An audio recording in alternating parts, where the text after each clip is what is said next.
oleh Allah Subhanahu wa Ta'ala. Maka tentu jawabannya harus yakin, tegas, dan kompak. Waalaikumsalam, ya Kiai, mudah-mudahan sama-sama diselamatkan oleh Allah. Dalam kenyataan hidup terkadang harapan berbanding berbalik dengan kenyataan. Yang kita inginkan sehat, terkadang yang datang pada kita sakit. Kita berdagang, kita bertani untuk mendapatkan laba dan hasil. Tapi dalam kenyataan hidup terkadang kita merugi, bahkan lebih banyak hutang.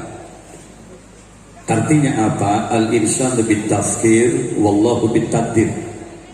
Manusia hanya mampu merencanakan sesuatu, tapi kepastian berhasil tidaknya usaha tetap atas kuasa Allah Subhanahu.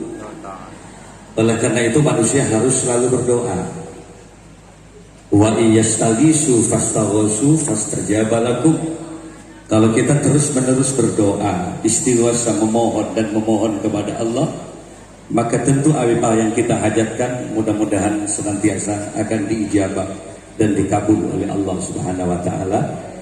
Ketapang mudah-mudahan menjadi kabupaten yang aman, damai. Kalimantan Barat semuanya termasuk Indonesia mudah-mudahan menjadi baldatun thayyibatun wa rabbun ghafur, bisa membangun secara fisik dan mendapatkan keberkahan dari Allah. Amin ya rabbal. Coba sekali lagi saya ulangi, an-nazru ala wajhil alim ibadah. Memandang saja kepada orang alim itu ibadah, memandang saja. Makanya aturannya jangan terlalu banyak menundukkan kepala. Oleh karena kalau menundukkan kepala itu ada dua kemungkinan. Kemungkinan pertama karena memang tafakur dan mendengar. Kemungkinan kedua dipastikan tertidur lelap. Kalau karena menangis, kalau karena merasa banyak dosa, maka yang meneteskan air mata. Tafakur, tadabbur, merasa kita lebih banyak dosa sehingga kita istighfar kepada Allah, yang menetes air mata. Tapi kalau tertidur, maka pastikan yang menetes adalah jahil-jahil mereka. Beda antara yang pertama dan yang kedua. Makanya bagaimana caranya? Kata Nabi ada aturannya. Fa idza sa'idal khatibu 'alal mimbar fala yatakallamanna ahadukum wa man yatakallam faqad lagha. Apabila seorang muballigh sudah mulai bicara di atas mimbar, maka aturan mainnya di majelis taklim itu ansit, tenang. Fala yatakallamanna ahadukum, maka tolong yang di bawah jangan banyak juga bicara. Kalau di atas bicara, di bawah juga bercerita, faqad lagha, maka pastikan pengajian malam ini rugi biaya, rugi tenaga, rugi waktu. Perlu disadari bagi kami pribadi bahwa kami telah meninggalkan pesantren saya, kami meninggalkan lembaga pendidikan saya, kami meninggalkan lembaga pendidikan saya dan keluarga saya selama 8 hari sampai saat ini, dan kami tidak akan pernah pulang selama bulan Maulid, karena setelah dari Ketapang kami harus ke Madura, dari Madura ke Bandar lagi harus ke Lampung, begitu juga di Makassar. Yang paling saya kasihan adalah istri saya. Dia setiap hari kemarin menyapa saya lewat WA, selalu menyapa lewat WA, selalu bertanya, Kak, posisi di mana? Saya selalu menjawab, percayalah, di hatimu. Saya selalu ada di hati kamu. Makanya hari ini saya bawa dia.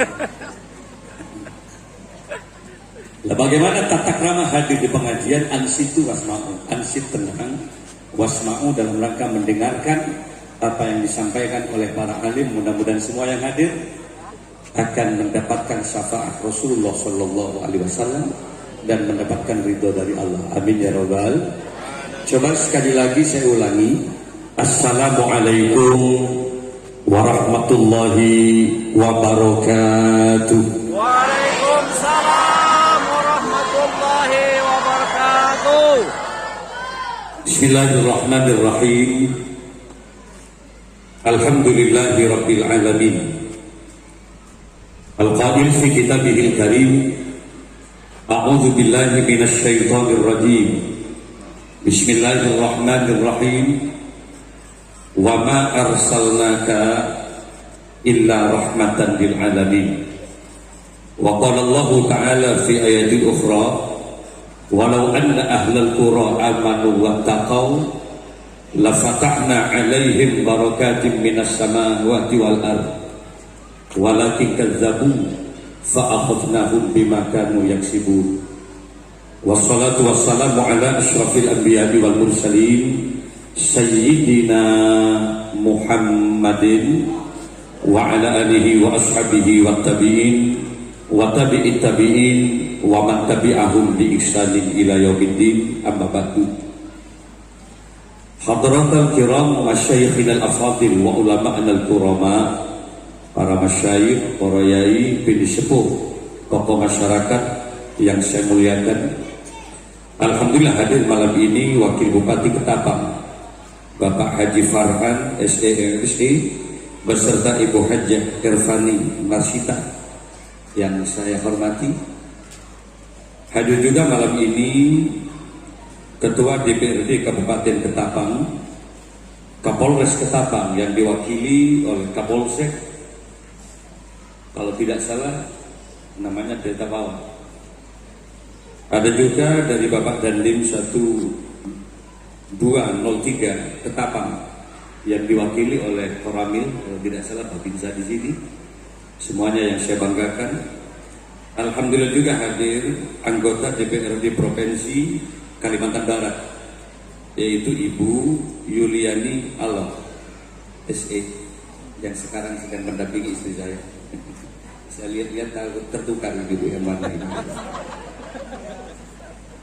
Kemudian ada juga Bapak Ibu Lurah, bukan Bapak, Ibu Lurah.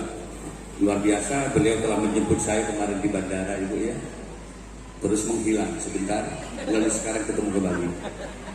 Pak Lurah, Ibu Lurah. Kemudian juga ada Ibu Lurah Sukoharjo kalau nggak salah. Ada juga Bapak Camat yang hadir hari ini dan beberapa pimpinan-pimpinan, apakah itu di kecamatan maupun Forkopimda yang ada di Kabupaten Ketapang, yang tidak bisa kami sebutkan semuanya yang saya hormati. Di samping kanan saya juga ada Jamiah Hadrah, ini kan disebut dari tadi. Namanya apa? Majelis apa? Sonar ya. Sonar, pesona. Kalau di Jawa Timur itu ada sonar, sholawat Nabi ya. Tapi ini pesona, bagus.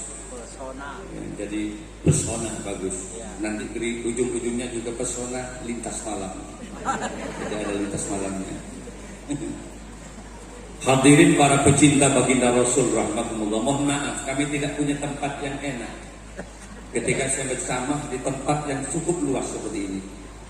Saya lihat di depan halaman Masjid Darussalam juga banyak, dan di situ tidak ada layar, sehingga kemudian saya bagi-bagi ke kanan ke kiri, mohon maaf.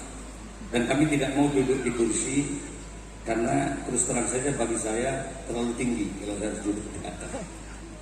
Tidak apa-apa ya kalau saya berjalan, mohon izin dulu. Tidak apa-apa. Yang kedua, izinkan juga kami bertanya. Bahasa saya malam ini kira-kira dengan bahasa apa? Campur. Campur apa? Madura dengan bahasa Indonesia. Apa juga ada bahasa Melayu? Ada juga bahasa Bugis atau semuanya kita campur malam ini. Luar biasa, luar biasa. Kami bangga luar biasa. Sekedar diketahui bahwa istri saya dari Jawa. Sejak saya ketemu, dia sama sekali tidak paham bahasa Madura. Dan saya pun dari Madura, Bapak. Dan ketika ketemu istri, saya nggak ngerti bahasa Jawa. Tapi Allah telah mempersatukan dalam perjodohan kami. Saat terjadi akad nikah, kepala KUA bertanya, ya apa ceritanya? Yang perempuan nggak ngerti Madura, yang laki-laki nggak mengerti Jawa. Kok bisa terjadi? Langsung saya berdiri dan berkata bahwa cinta tidak membutuhkan kata-kata. Asyarat bitarfil ain fi fatahli, hanya dengan satu kedipan mata sudah menunjukkan sejuta makna. 23 tahun, 33 tahun kami kawin, alhamdulillah dikaruniai anak sesuai dengan program kami. Alhamdulillah 2 anak cukup, 2 laki-laki, 2 perempuan. Yang penting 2 laki-laki, 2 perempuan. Dan malam ini Allah telah mempertemukan kami kembali. Kalau tidak salah sebelum ada COVID ya, 6 tahun yang lalu pernah kami diundang di Ketapang ini. Tepatnya di Masjid Karamullah Sungai Siti. Sudah 6 tahun yang lalu kami tidak pernah bertemu dan alhamdulillah Allah mempertemukan kembali. Kemasan acaranya sama. Dalam rangka ikraman wa ta'ziman li maulidin Nabi. Semata-mata ingin mengagungkan dan memuliakan kelahiran baginda Rasulullah sallallahu alaihi. Alhamdulillah kami bangga. Semampang kami ketemu. Secara pribadi Al-Fakir Abdul Malik Sanusi meminta maaf. Manakala di tahun-tahun yang lalu ada tutur kata yang kurang baik atau perilaku yang kurang berkenan, maafkan kami. Mohon maaf Bapak Ibu, saya nggak sempat main-main ke rumah jenengan selama hari raya ini. Mohon maaf.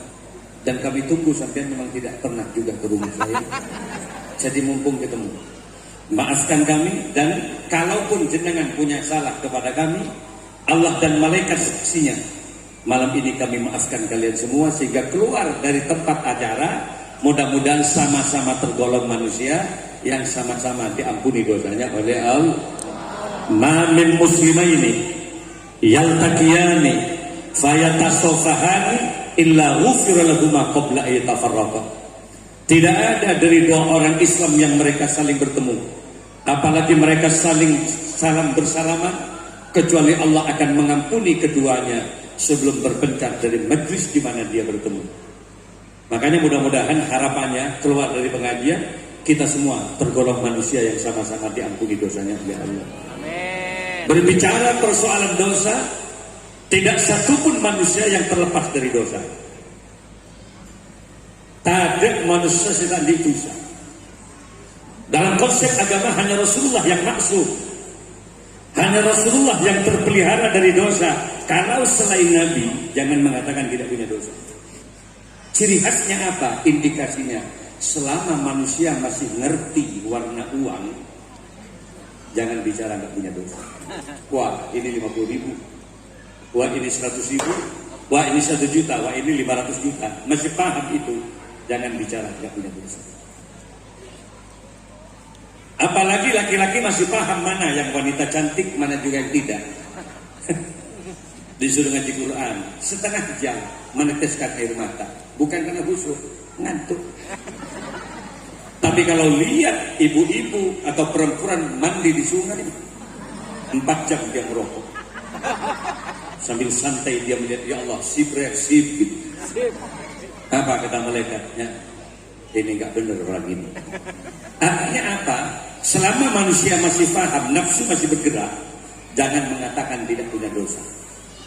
Manusia yang terbaik bukan manusia yang tidak pernah punya salah, tapi manusia yang paling baik ketika mereka punya kesalahan, sadar atas kesalahannya dan mau kembali kepada syariat ajaran agama Allah. Walladzina idza fa'alu fahishatan aw zalamu anfusahum zakarullah. Ketika mereka menyadari dia berbuat salah atau dia zalim kepada dirinya, segera ingat kepada Allah, wastaghfiru lidzunubihim, dan segera memohon ampunan. Dialah manusia yang terbaik. Karena dalam cerita hidup tidak ada manusia yang selalu benar. Suami kepada istri pasti pernah punya salah, apalagi istri kepada suami. Mertua kepada menantu pasti punya salah, apalagi menantu kepada mertua. Dalam kenyataan hidup menantu itu sopan saat lamaran saja. Kalau saat lamaran, Masya Allah, luar biasa. Disuruh makan hanya memainkan 3 jari. Nah, sedikit dia makan sampai mertuanya bilang, ya Allah, kok sedikit nak makannya? Apa kata menantunya? Maaf ayah, kebiasaan dalam kehidupan kami. Kata tetangganya, colok capak meluluh. Disuruh minum, udah banyak variasi minuman. Ada teh, ada kopi, lengkap dengan air aqua, le mineral. Bahkan terkadang ada susu, juga ada minuman yang menyegarkan, larutan cap kaki 3, lengkap dengan extra jos dan cacing dari. 7 variasi minuman, nggak diminum-minum dengan menantu. Sampai mertuanya bilang, soalnya nggak puasa dah. Tidak ayah, karena nggak puasa, tolong minum nak. Lihat tuh ibunya, tengok-tengok kamu dari rumah dari tadi. Hanya menuangkan air aqua sedikit ke gelas, nggak penuh. Di hadapan mertua doa dinyaringkan. Ya maklum anaknya mesti belum dia dapatkan. Apa doanya di hadapan mertua? Ila hadratin Nabi Mustafa sallallahu alaihi wasallam. Mau minum air ila hadratin Nabi Mustafa. Sampai seluruh tetangganya bilang, wah Allah, hebat sampai punya menantu sekarang. Wong cuma minum air sudah ila hadratin Nabi Mustafa. Ini kalau nanti dikasih nasi lagi, insya Allah tahlil menantunya sampai itu. Tapi ini kan bukan karakter yang sebenarnya. Coba lihat, ketika anak sudah mereka dapatkan, perkawinan berjalan 1 tahun, 2 tahun, 3 tahun, 4 tahun, 5 tahun sudah punya anak, 6 tahun berjalan, lihat apa iya cara makan menantu tetap memainkan 3 jari. Coba abis, mulai dengan cakar-cakar harimau, lemah gerigi beberapa, sampai mertuanya bilang, ya Allah, mak jangan sering datang maturi ke dunia. 9 tahun dia minum, apa yang terjadi? Kalau saat jadi menantu awal, kalau mau minum ila hadratin Nabi Mustafa, 9 tahun kawin, malah kopi mertuanya yang bongin dan lebih. Ini terkadang terjadi, betul apa enggak ibu? Suami kepada istri juga sama. Kalau bapak memang mau ikut ajaran syariat agama yang sebenarnya, mestinya ibu-ibu tidak dipekerjakan. Nabi sangat memuliakan kaum Hawa. Sampai Nabi menyatakan ma akraman nisa illa karim. Tidak mulia laki-laki di hadapan Allah kecuali laki-laki yang biasa memuliakan istrinya. Tanggung jawab perempuan itu hanya satu, pelayanan terhadap suami. Urusan makan tanggung jawab laki-laki. Aksesoris perhiasan tanggung jawab laki-laki. Nah, bapak-bapak kenapa sayu gitu. Ini mumpung ada istri saya bicara begitu. Sejak kawin 33 tahun ini, kawin dengan saya, sampai saat ini kami tidak pernah memerintahkan menanak kepada istri saya. Kenapa dia? Karena urusan makan tanggung jawab saya. Ayat amaha idza ta'ima wa ayaksuha idza kaza. Kewajiban memberikan nafkah makan tanggung jawab laki-laki. Loh kalau enggak menanak, makan dari mana dia? Aku bungkus, Bu. Setiap hari saya bungkus apa yang dia suka. Saya tak pernah memerintahkan santri saya untuk bungkus karena tanggung jawab saya. Kalau saya punya kesempatan, selalu saya ajak dia ke mobil, naik ke mobil. Kemana Kak? Ke kota. Untuk apa? Pilih restoran mana yang kamu suka. Gentle loh jadi laki-laki. 33 tahun, mak bisa nggak menanam? Berkat benar aja penyambung dengan melulut. Undangan terus. Alhamdulillah. Dan ingat, bahwa perempuan itu hakikatnya bukan hanya titipan mertua, tapi hakikatnya perempuan itu adalah amanah titipan Allah Subhanahu. Sayang kepada istri berarti sayang pada amanah yang diberikan oleh Allah. Makanya barang siapa orang yang sayang kepada istri, menghormat kepada istri, Allah akan menghormat dirinya. Kalau dia dermawan kepada istri, maka Allah akan dermawan kepada suami itu. Kenapa? Karena hakikat fa innakum akhadtumuhunna bi amanatillah, karena sesungguhnya perempuan itu halal atas amanah titipan Allah Subhanahu wa taala. Makanya ingat Bapak, mulai detik ini, Maulid ini, ingat Nabi itu sangat sayang istri. Wala ahalahunna illa la'im, dan tidak hina laki-laki di hadapan Allah kecuali laki-laki yang biasa menghina istrinya. Caranya bagaimana? Kalau Bapak ingin mudah istri, ingat, kecantikan seorang istri itu butuh biaya. Untuk ada bapak wakil bupati ini, cantik itu butuh biaya. Skincare itu mahal loh.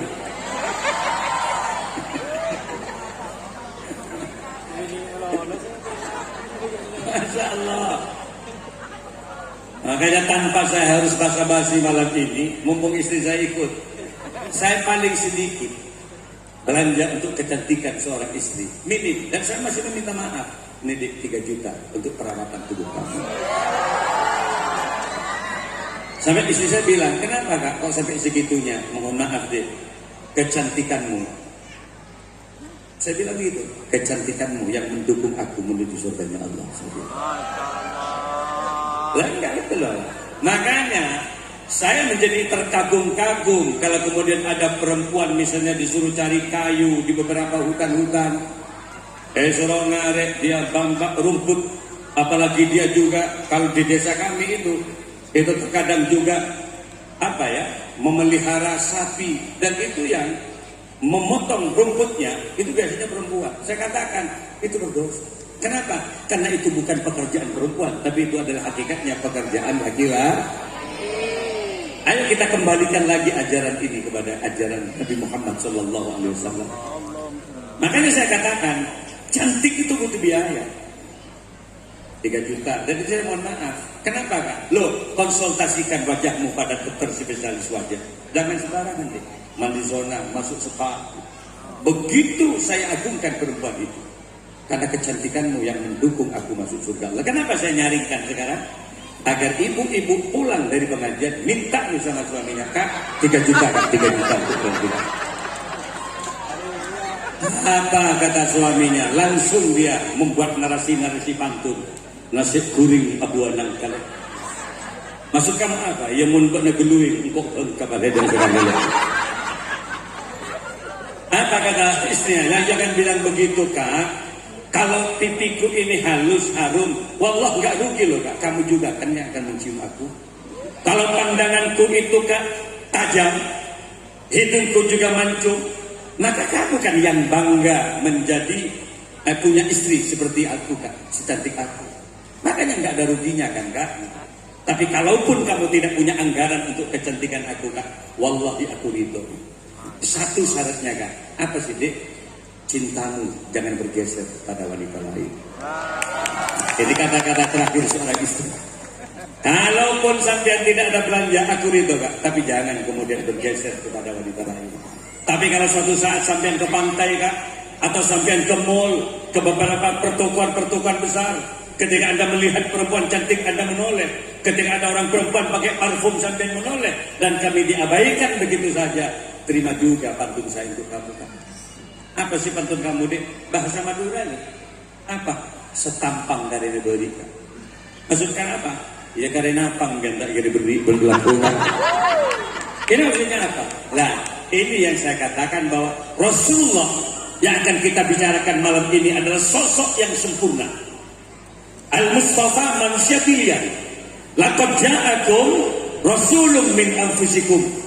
Sungguh telah datang kepadamu seorang rasul min anfusikum, dari diri kamu. Artinya apa? Dari jenis manusia. Jadi manusia juga, makanya disuruh tiru. Kalau rasul itu malaikat, barangkali kita tidak mampu menirunya. Siapa Rasulullah? Min anfusikum, dari jenis kamu manusia. Makanya di beberapa keterangan yang lain Nabi dinyatakan Muhammadun basyarun la kal basyar. Muhammad itu juga manusia. Al-a'rabil basyariyah, sama-sama punya sifat kemanusiaan. Kalau ibu tidur, bapak tidur, Nabi Muhammad juga tidur. Kalau Nabi itu makan, sampean juga makan. Sama-sama manusia. Bedanya sedikit. Kalau Nabi Muhammad itu sedikit makan, kalau bapak, ibu sedikit-sedikit makan. Kalau Nabi Muhammad itu sedikit tidur, tapi kalau kita sedikit-sedikit tertidur. Artinya apa? Qiyamul lail Rasul, dia adalah manusia yang sangat pandai bersyukur kepada Allah. Apa bedanya Kiai Muhammad dengan kita? Dinyatakan di situ. Nabi itu bal huwa kal yaquti bainal hajar. Kalau Nabi itu bagaikan batu permata dan kita adalah batu biasa. Di Martapura, termasuk juga di Kalimantan, penuh dengan batu-batu jenis yang luar biasa mahalnya. Ada kecubung. Yang saya pakai ini adalah hadiah dari orang Kalimantan di sini. Saya tanya, begitu mahalnya biru laut itu. Dan kita coba tawarkan kepada orang-orang sampai puluhan juta. Bahkan kalau yakut permata itu bisa miliaran, ratusan juta. Itulah barangkali Nabi. Mahal, indah. Dan kita kalah jari bagaikan batu biasa. Berapa? 1 truk 80.000. Itu sak truk kalau di Jawa. Loh kok bisa jauh gini Kiai? Ayo kita banding-bandingkan sekarang. Salah satu di antara perbedaannya apa Kiai? Rasulullah itu sudah dipastikan masuk surga.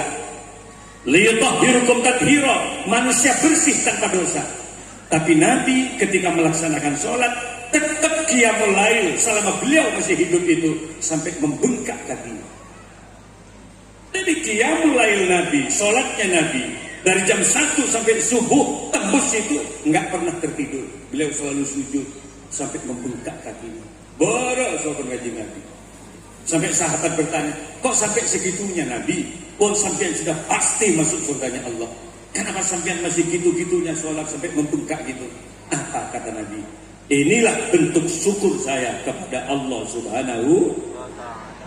Yang jelas masuk surga masih segitunya sholat. Kita yang terkadang enggak nyata-nyata masuk surga. Rasulullah itu pasti surga. Rasulullah itu maksum terpelihara dari dosa. Tapi Nabi itu paling sedikit 100 kali loh istighfarnya setiap hari. Udah jelas gak punya dosa Nabi. Kita yang terkadang lalai. Sudah jelas banyak dosa, kita tidak pernah istighfar kepada Allah. Yang kedua apa? Nabi itu salah satu sosok manusia yang pandai bersyukur kepada Allah. Selalu bersujud kepada Allah. Kenapa? Nah ini perbedaannya kita lagi. Kita dicipta sebagai manusia, mestinya kita sudah perbanyak syukur kepada Allah. Walaqad khalaqnal insana fi ahsani taqwim.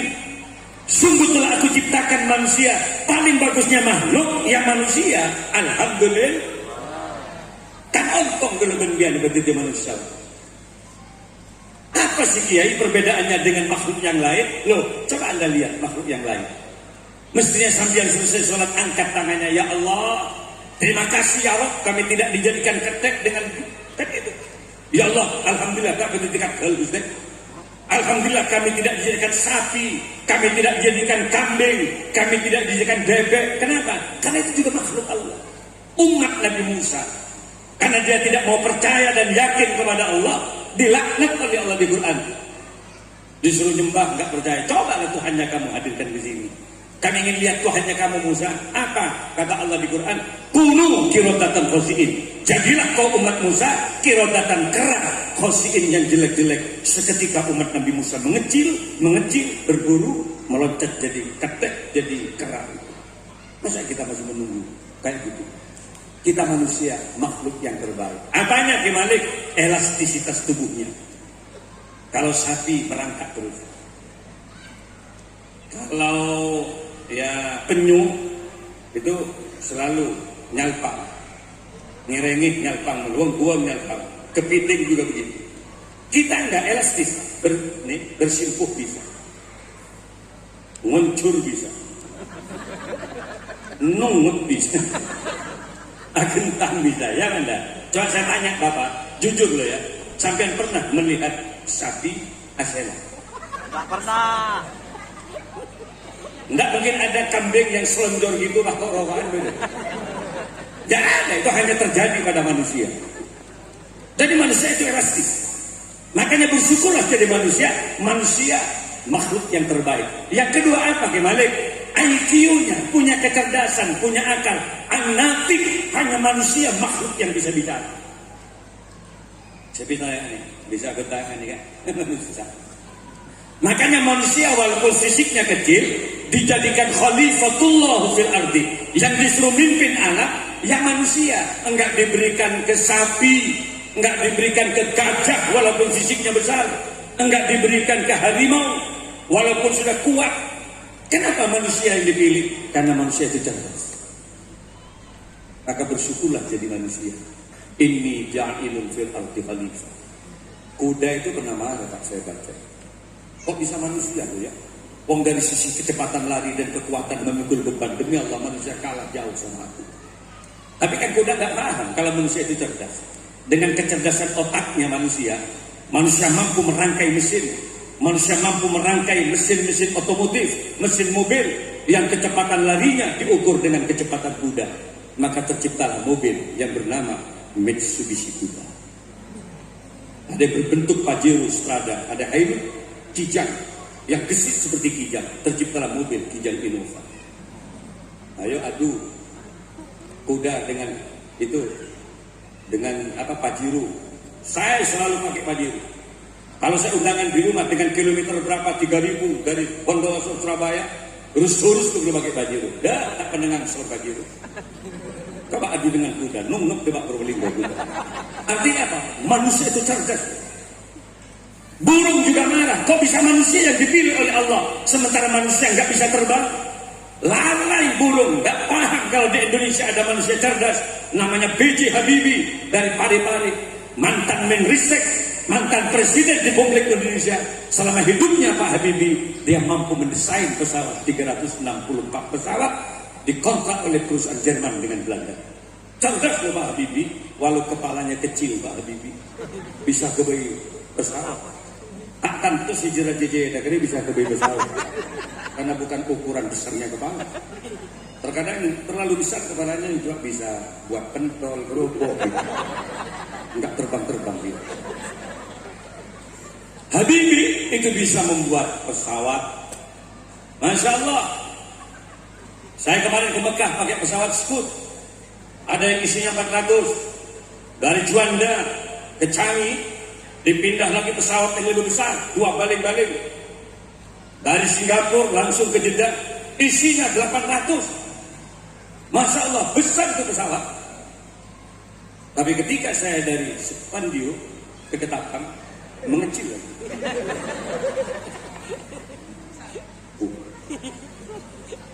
Tidak memiliki. Cukup kembali lagi. 800 loh Pak.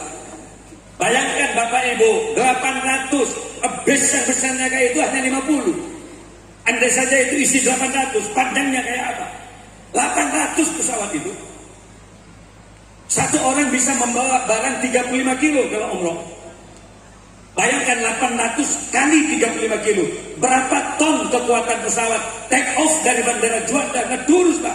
Terbang menuju Jeddah. Nyampe di atas ketemu dengan burung. Apa kata burung? Ya Allah, kok ada yang lebih besar dari saya ini? Otak manusia jangan dilawan. Makanya ibu kalau punya kecerdasan, bapak kalau punya kecerdasan, sadari bahwa itu adalah anugerah dari Allah Subhanahu. Caranya bawa sujud sebagai bentuk penghambaan kita kepada Allah. Darussalam adalah masjid di mana kita tempat sujud. Jadi orang melamun Baitussalam.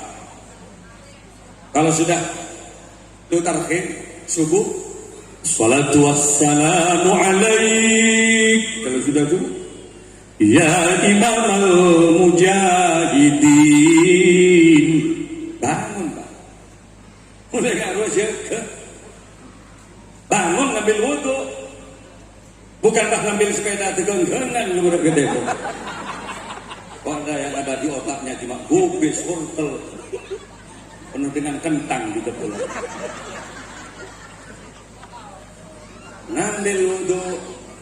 Kalau istrinya Syahid itu masih tidur, bangunkan dia. Dek, ayo. Gitu, dek. Yang baguslah panggil istri itu. Rasulullah itu kalau memanggil istrinya sedang dengan kata-kata yang santun. Sampai kalau tahu coba lihat di Haikal Hayatul Muhammad, The Bible Muhammad. Nabi itu kalau memanggil istrinya selalu dengan kata-kata ya Humairah, wahai yang merah pipi. Santun loh, karena hakikat perempuan itu butuh disantun. Perempuan itu butuh dimanja. Bapak-bapak yang sudah sepuh, jangan tinggalkan perhatian nenek-nenek yang juga sudah sepuh. Kenapa? Karena nenek wallah juga butuh perhatian dari seorang mbak yang juga sama-sama sepuh. Makanya kalau orang berdandan perempuan itu pasti kalau nggak dilihat oleh suaminya mati, mesti marah. Kak, lihatlah Kak, cantik gak si istrinya kamu? Butuh perhatian. Nabi paham itu. Makanya Nabi kalau memanggil istrinya, ya Humairah, wahai yang merah pipi. Makanya orang Kalimantan di sini mestinya panggilannya mungkin adik, Dinda, atau paling tidak yang sepuh-sepuh kalau nenek-nenek udah ada di dapur panggillah sayang. Mesti menoleh. Apa sih ayah? Apa kata tetangganya? Kok ada angling dharma di sekitar saya? Wahai Dinda. Lah Nabi begitu, ya Humairah. Lah makanya kalau istrinya sedang tidur, bangunkan, ayo Dinda, bangun, ayo sholat. Apa kata istrinya? Aku capek loh Kak. Loh kok capek? 2 kali sampean kau hantam aku dari malam. Ayo bangun dah, aku dosa loh kalau sampean nggak bangun, nggak sholat. Sana loh, aku juga capek. Akhirnya gimana? Sebagai seorang suami yang bagus, digendong istrinya, dipikul istrinya ke jeding. Apa kata istri? Kak, mau kau bawa kemana lagi aku Kak? Ayo mandi bareng yuk. Sholat. Nyampe di depan jeding, istrinya berkata, Mas, aku turunkan di sini. Apa kata istrinya? Suaminya bilang, ada apa dek? Dan istrinya berkata, wallah aku bangga punya suami kamu. Ternyata kamu laki-laki yang tidak hanya mengagumi kecantikan aku, Kak. Kamu laki-laki yang tidak hanya mengagumi keindahan postur tubuhku. Meneteslah air mata seorang istri dan berkata, kau bimbing aku menuju surga Allah, Kak. Kau tuntun aku menuju ridhonya. Kemudian dia bisikkan kata istrinya di telinga suaminya, Kak, berjanjilah malam ini. Apa sih, Dik? Cintai aku karena Allah, Kak. Sayangi aku karena Allah. Ditarik-tarik suaminya ke dalam jeding, tolong Kak, peluk aku karena Allah, Kak. Merebole kata itu, katanya mau sholat. Oh iya, nutut masih. Masya Allah, tolong kali sebenarnya. Biasanya kalau enggak kumpul sama istri, takbirnya luar biasa bagus. Allahu Akbar. Enggak keren sekali. Kapok tolong kali semalam. Kayak pesawat enggak punya bensin. Sami'allahu liman hamidah. Coba jujur ibu-ibu, adik-adik ini, kalau adik ibu punya suami yang bisa ngimami sholat, seneng gak? Ibu kalau punya suami yang bisa ngaji Quran, seneng gak? Tolong dengarkan Bapak. Tuh istrinya sambil. Bismillahirrahmanirrahim. Ngimami subuh. Alhamdulillahi rabbil alamin. Ar-Rahmanir-Rahim. Maliki yaumiddin. Sak mertuanya bangun tuh, menantunya udah ngimami. Yang susah kalau punya suami nggak bisa sholat. Sholat pas nikah. Saya lihat ada yang begini. Kata istrinya, ya Allah, ada masalah dalam satu yang susah. Bila nggak ada yang ada yang gini, rapat gitu, gini. Mencoba angin. Dari sini ngapa gak ada. Lah ini pentingnya maulid. Kalau di masa Rasulullah tidak ada khilafiyah. Kenapa? Makanya Nabi menyatakan afdhalul qurun qarni, paling bagusnya masa di mana ketika kami masih hidup. Tidak ada perbedaan, tidak ada khilafiyah. Kenapa? Hukum langsung diputus oleh Rasulullah sallallahu alaihi. Contoh urusan sholat. Di masa Nabi hanya mengatakan sallu kama ra'aitumuni usolli. Ayo sahabat, ayo umatku semua, sholat seperti kamu melihat aku sholat. Jadi praktek langsung, nggak usah buka kita. Nabi sholat, sahabat langsung melihat. Sallu kama ra'aitumuni usolli. Ketika Nabi takbir, Allahu Akbar, sahabat melihat langsung sampai di mana ketinggian tangan Nabi. Dilihat oleh sahabat, ditiru persis. Ketika Nabi rukuk, dilihat oleh sahabat, ditiru persis. Nabi sujud, dilihat dengan seksama oleh sahabat, ditiru persis. Kita lahir di mana Nabi sudah wafat 1445 Hijriah. 1400 tahun kita ditinggal oleh Rasulullah. Kalau nggak ada maulid, kapan kita belajar? Sholatnya saja nggak benar dari dalam. Kenapa? Gurunya berbeda-beda. Sama-sama mengaku yang ini yang persis Rasulullah. Coba praktek sholat nih. Coba lihat. Yang di belakang bisa lihat saya. Si bodi bisa ketok dia. Ngenal deh. Nih lihat. Praktek sholat. Enggak usah pakai mic kayak gitu sholat, enggak usah. Sampai kau lihat mic nyetok dari tadi. Kita aku nyebut mic dia, enggak usah. Salah, enggak usah mic. Coba lihat, ibu-ibu susah. Sahabat di menang mic. Enggak usah mic. Nabi itu kalau mengangkat tangan, yang diriakan oleh beberapa sahabat, karena yusolli ma'an Nabi sallallahu alaihi wasallam, sahabat yang bercerita, aku sholat dengan Nabi. Ketika Nabi itu takbir, ketinggiannya ibu jari ini lurus dengan kedua daun telinga. Allah. Coba kalau diangkat, Jari ini luluskan kedua dalam telinga. Allahu Akbar. Tangan kiri pergelangannya dipegang oleh tangan kanan, posisi di dada. Ini fikih laki-laki. Kalau perempuan beda, angkat tangannya sedikit ke atas, agak ke atas juga. Tekuk, ini bersekuju juga berkata-kata. Biar enggak getarannya kemana-mana.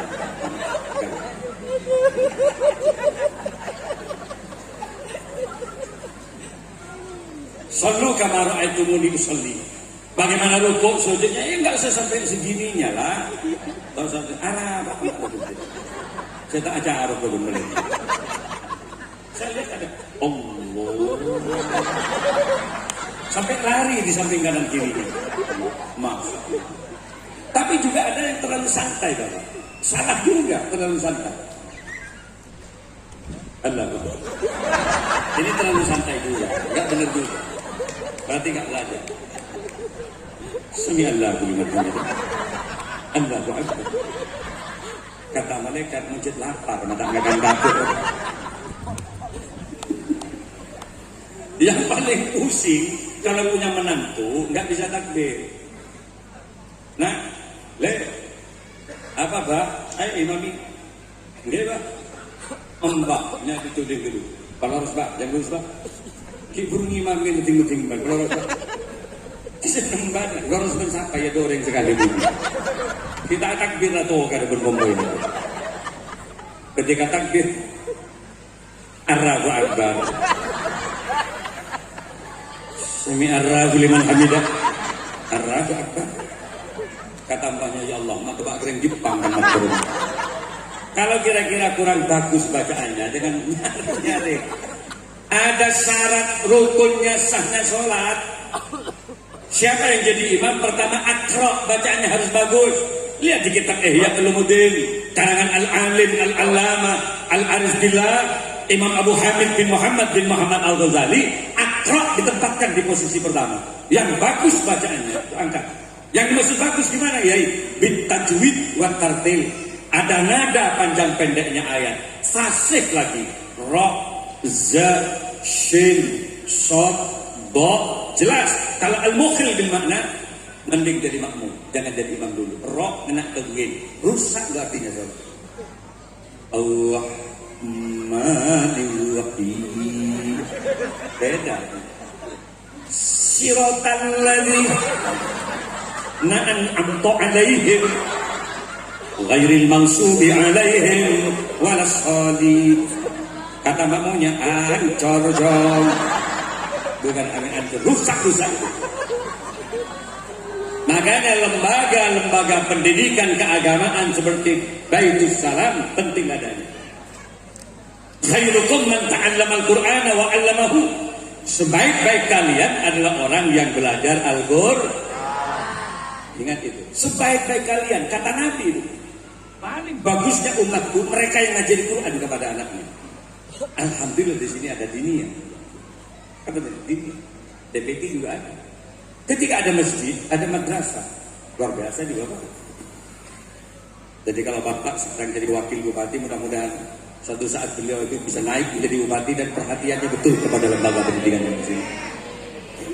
Ini enggak selesai kok. Ini tiang-tiangnya berbiasa. Apa memang gayanya begitu?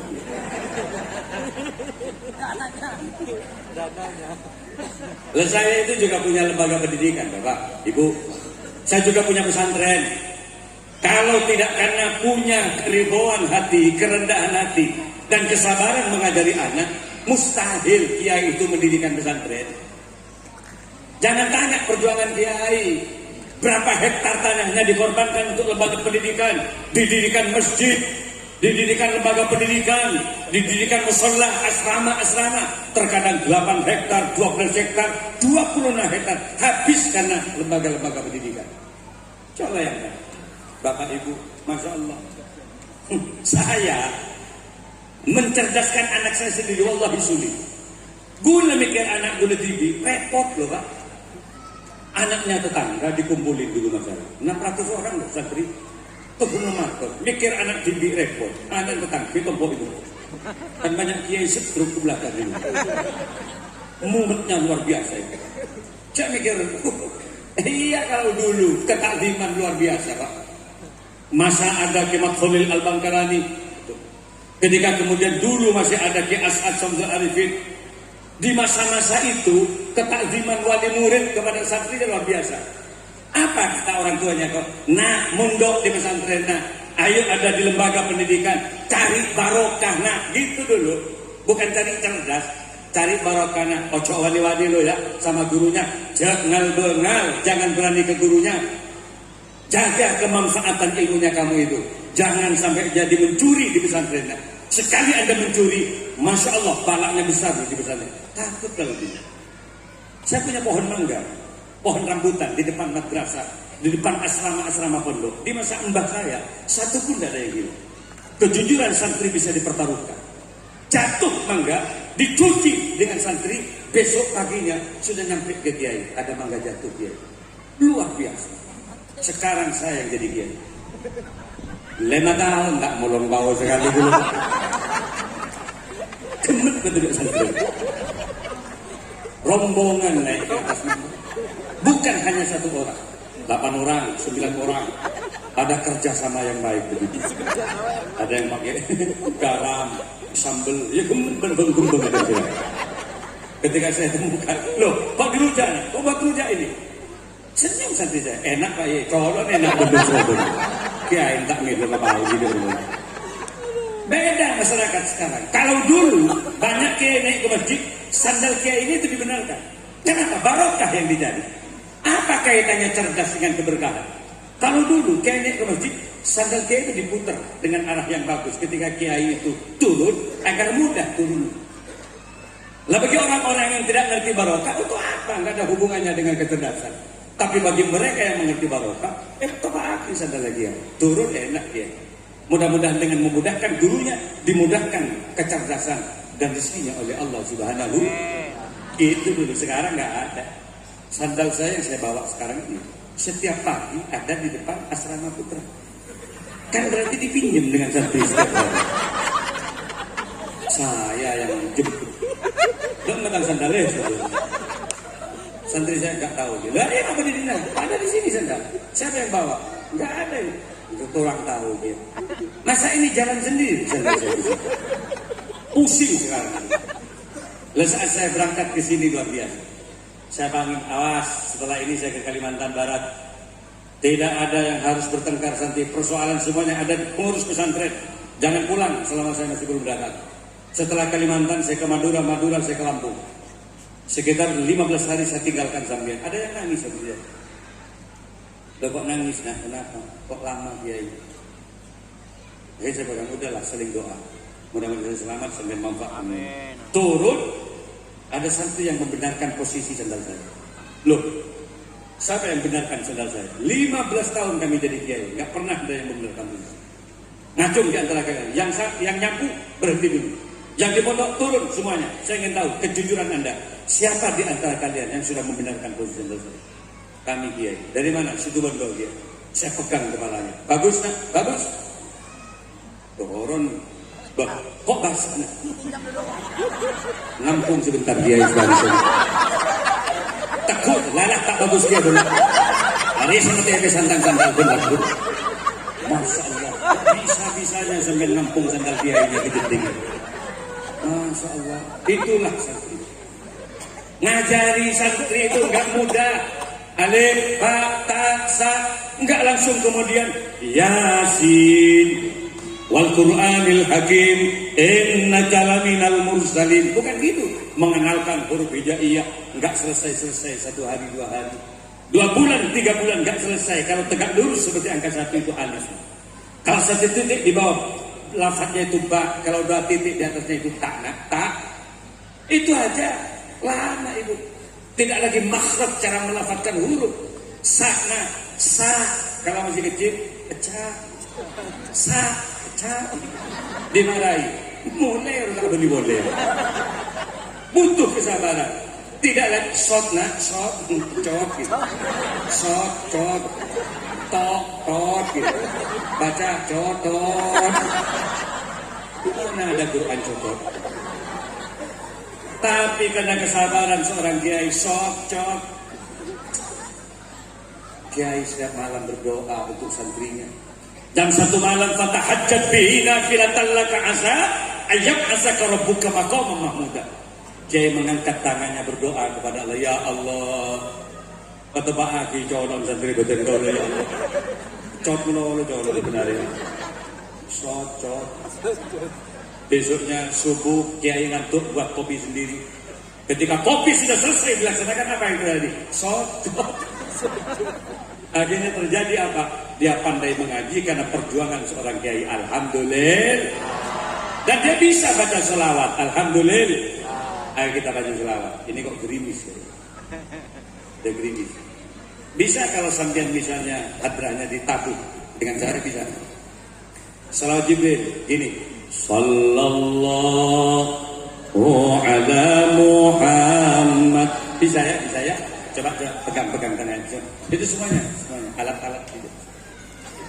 Allahumma shalli ala Muhammad. Allahumma shalli alaihi. Coba bersama.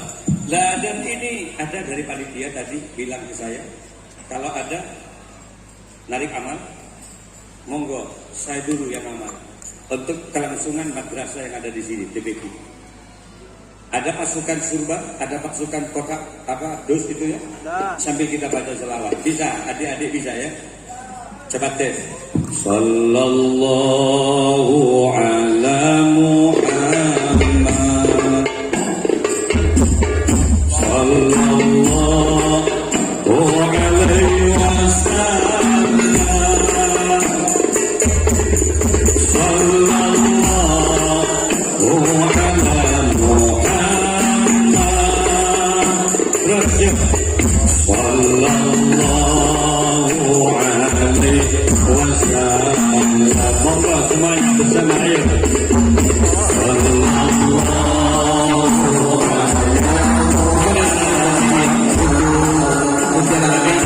Yang sudah disiapkan.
Mas dari Banser.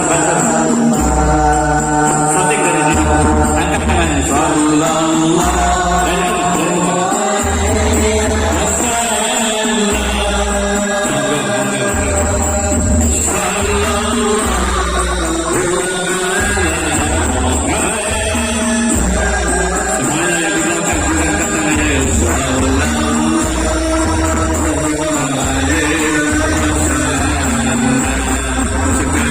Sekali lagi ayo.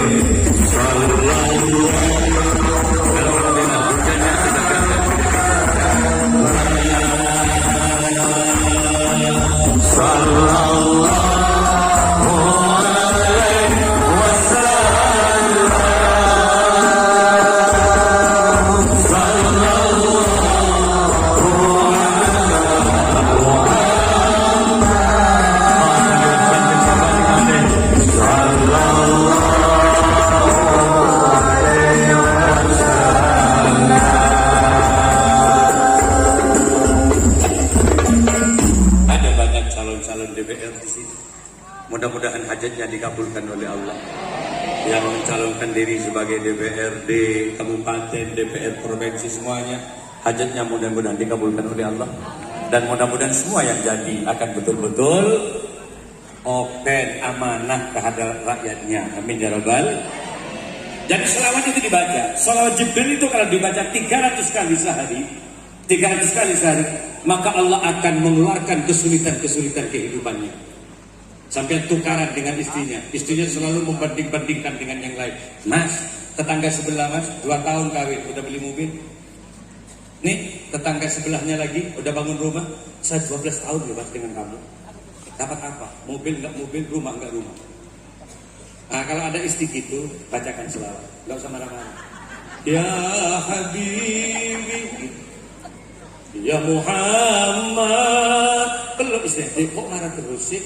Aku suamimu, kamu istriku dunia akhirat. Demi Allah, jangan bilang kalau aku nggak kerja. Lihat, dahi saya ini hitam, bukan karena saya sujud setiap hari, tapi saya kerja. Ingat punggung saya rata loh hitamnya deh. Dan doakan saya mudah-mudahan kabul hajat. Ya Mu'ay, ya Daya Mumajat, ya Imam al-Qiblataini. Cium istrinya, mesti dia menangis juga. Sallallahu. Asalkan jangan menyanyikan lagu-lagu yang kurang bagus. Wong istrinya sudah marah, masih nyanyi-nyanyi kuda yang mana? Tompes reng-reng jam 10 dokter. Naik sepeda, mati lampunya. Jalan terus, lambat nyampenya. Bagaimana merayu janda? Timang anaknya, pikul emaknya. Lebih tobing nangkong dengan dokter. Perbanyak baca sholat. Coba tipul-tipul bisa. Ya gini. Allahumma sholli. Monggo ya. Ala sayyidina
Salah satu sifat Nabi yang luar biasa, wal afina anin nas.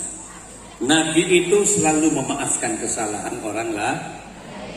Jangan terbawa emosi. Nabi itu sering diludahi oleh orang, tapi beliau nggak pernah membalasnya.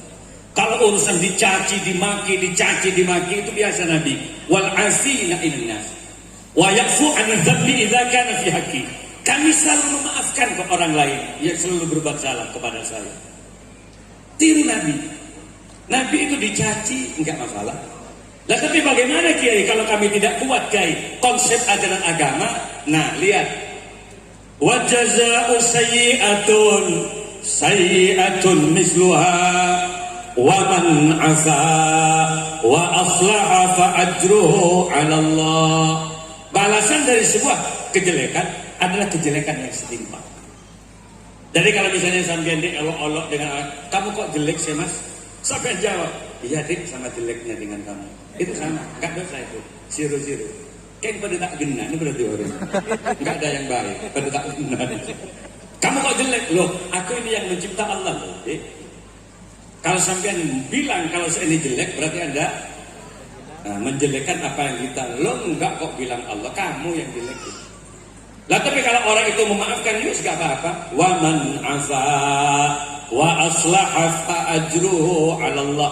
Barang siapa yang memaafkan kesalahan orang lain, maka Allah akan memberikan balasan-balasan kebaikan kepada dirinya.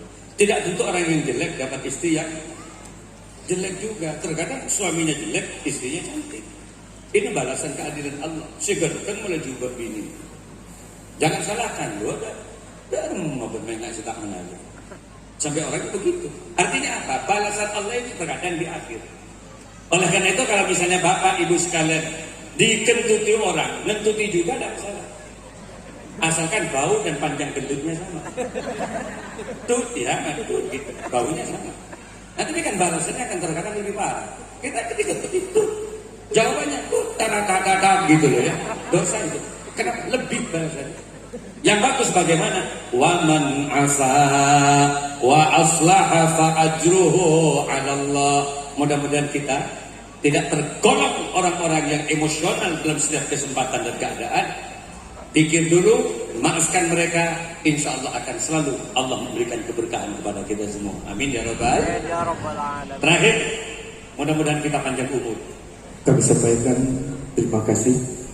Selamat datang kepada Ketua MUI Kabupaten Ketapang, Kiai Haji Dr. Andes Kiai Haji Muhammad Tuksor Yusuf. Terakhir mudah-mudahan panjang umur, ya. Amin. Umur yang sisa umur kita yang ada sekarang, mudah-mudahan diberkati oleh Allah. Panjang umur, digampangkan rezekinya oleh Allah, dan diberi kesempatan untuk memperbanyak ibadah kepada Allah. Kenapa? Karena tidak lama ini. Hidup tidak akan selamanya dalam kehidupan dunia. Kematian kita bukan karena COVID. Saat COVID dulu, coba sampean lihat. Orang-orang mencekam seolah-olah kematian sudah ada di ujung mata kita.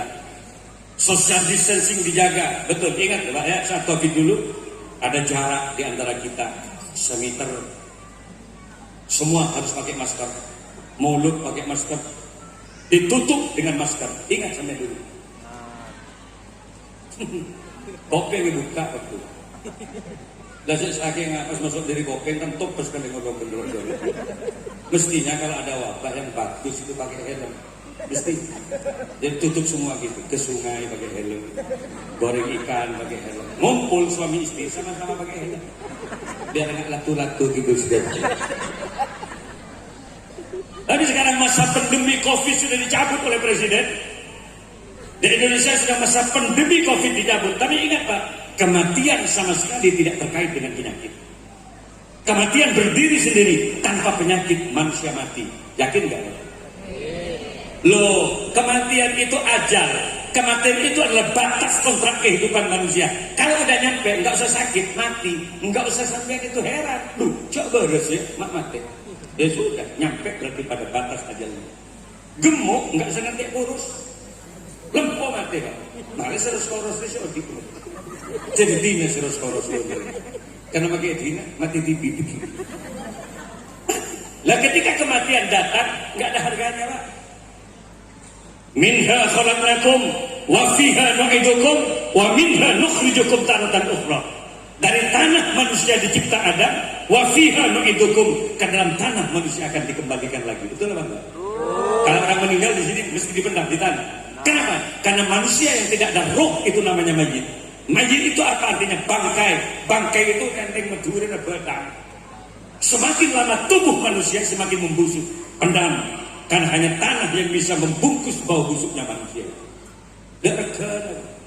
Kalau sapi mati masih laku loh Pak kulitnya.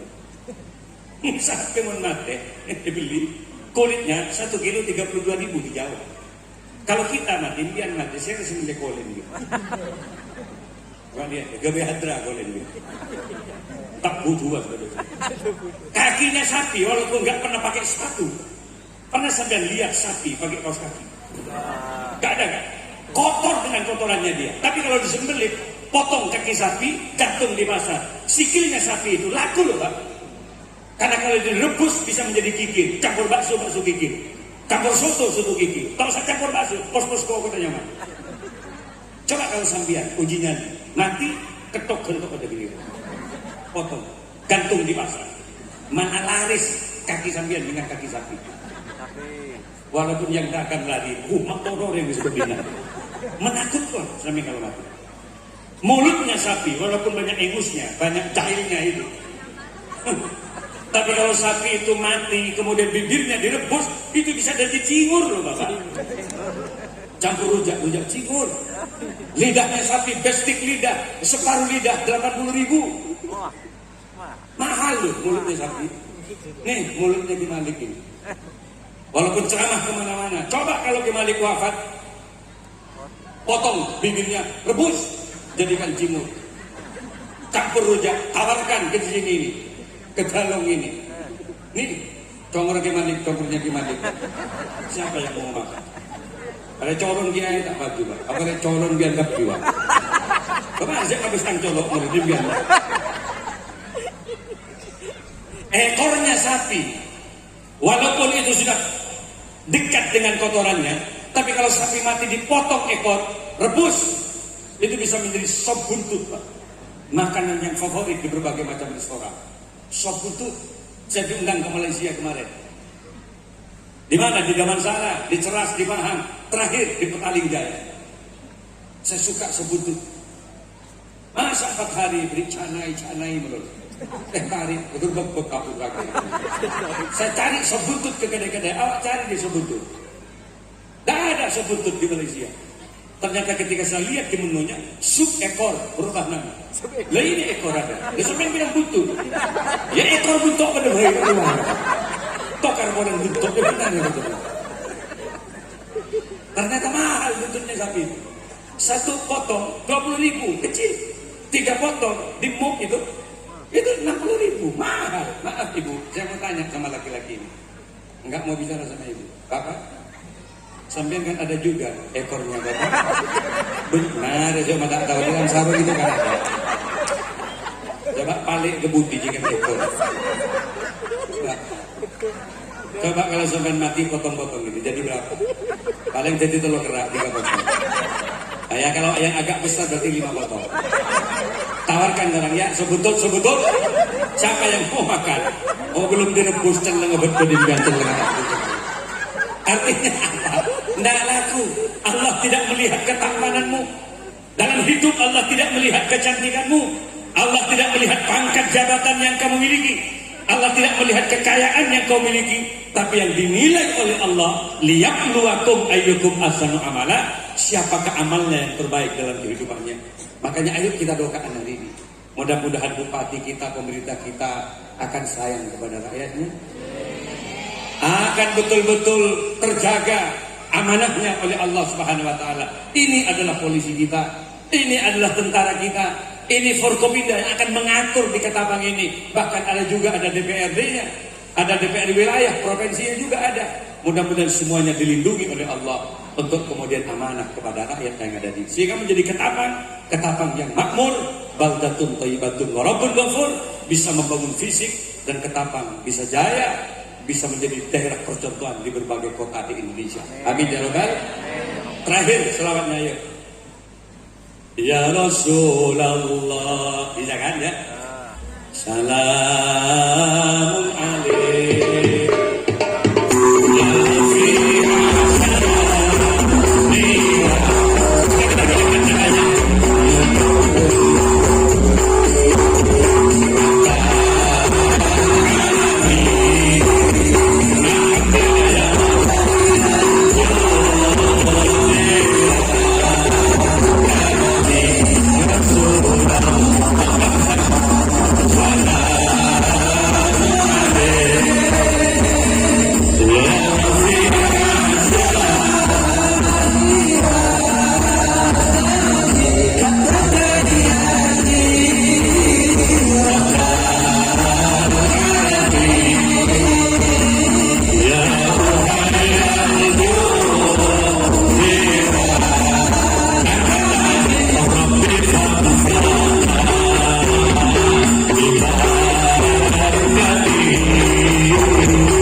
Hajatnya mudah-mudahan dikabul oleh Allah. Apa yang dihajatkan oleh kita mudah-mudahan dikabul oleh Allah. Rizkinya mudah-mudahan dimudahkan. Dengan syafaat Rasulullah mudah-mudahan rukun kita semuanya. Di dunia kita dipertemukan, di akhirat mudah-mudahan dipertemukan di surganya Allah. Ala hadhihi niyah wa ala kulli niyatin shalihah wa bi syafaati Rasulillah. Al-Fatihah. Ar-Rahmanir Rahim, Maliki yaumiddin. Iyyaka na'budu wa iyyaka nasta'in, ihdinas siratal mustaqim, siratal ladzina an'amta 'alaihim ghairil maghdubi 'alaihim waladdallin. Hari ini kami akhiri, mudah-mudahan atas segala salah maafkan kami. In kana li khata'an katsir, wallahu wal muwaffiq ila aqwamit thoriq. Assalamualaikum warahmatullahi wabarakatuh. Waalaikumsalam warahmatullahi wabarakatuh.